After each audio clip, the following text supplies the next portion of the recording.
मिछुआ स्वामी मु जड़े प्रतारक मो अभाव पड़िया मु दीटा मन को भांगी देछि आ सिंदूर हे मु सिंदूर हाटरे बिक्री हो जाइछि। मु जड़े अयोग्य स्वामी मोरी आखि आगे मो स्त्री चली गला हेले मु सबुदिन प्रतिवाद भी कलिनी। मो स्त्री भी चाहू नथिला ओए साराम लाइफ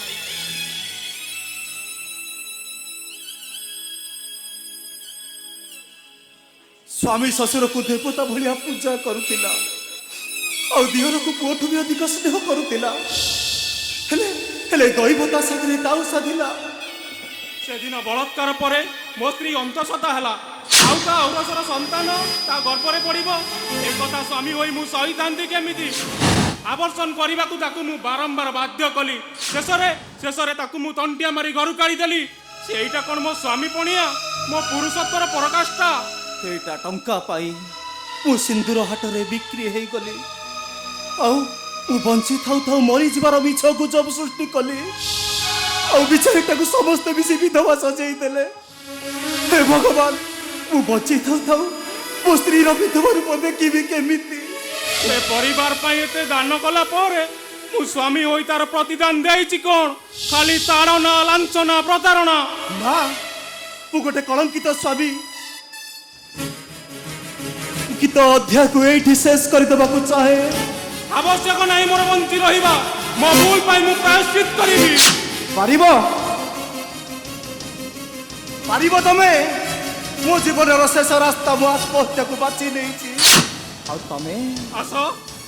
आम दुई को रास्ता गोटिए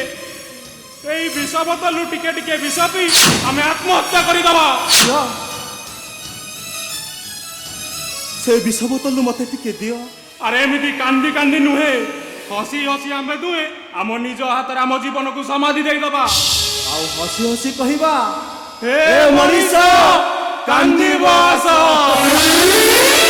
हसी परमेश्वर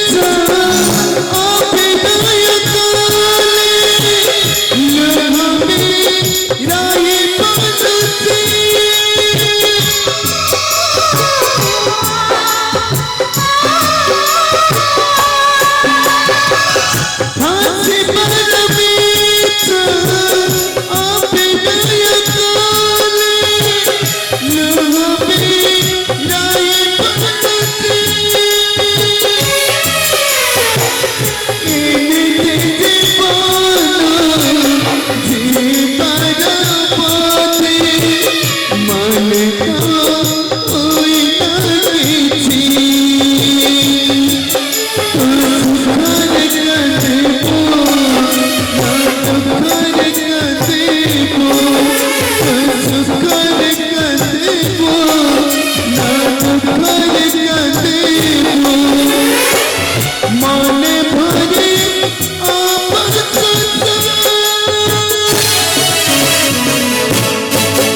माय गॉड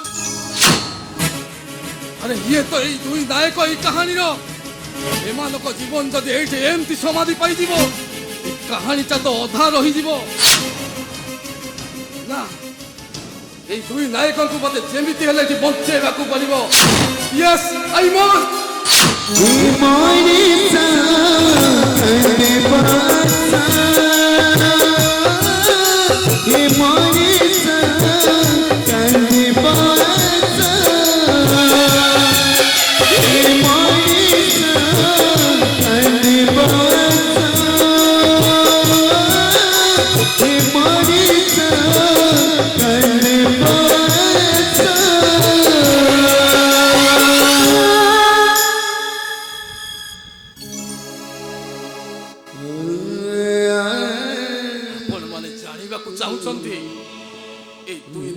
ଯୁଗ ବିଷୟରେ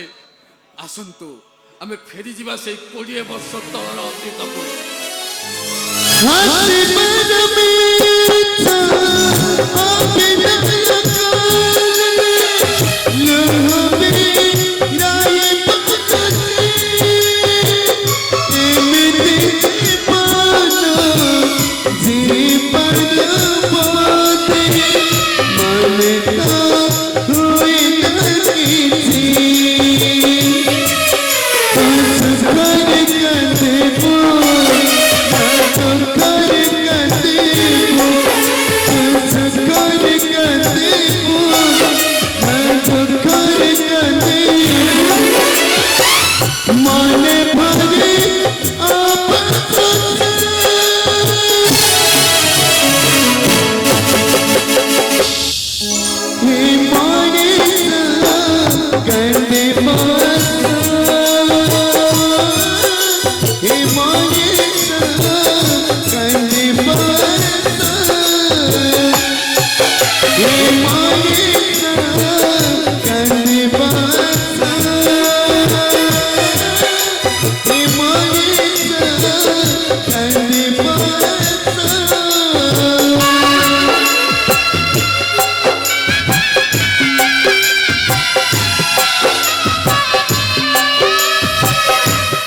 माने भरे आप हे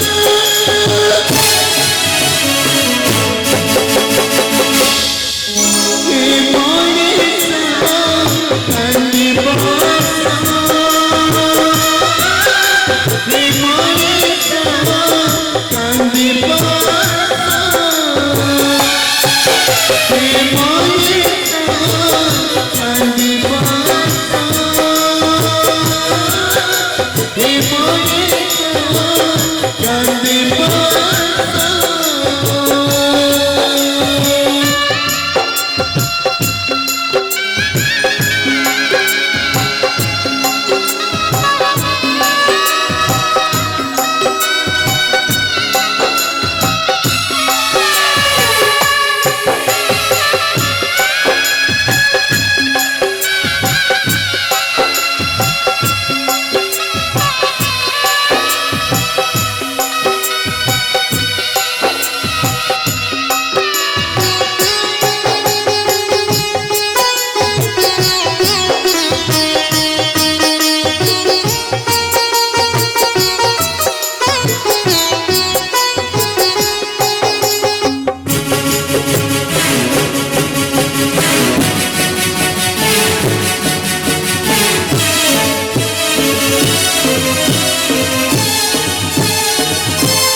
ପାଏ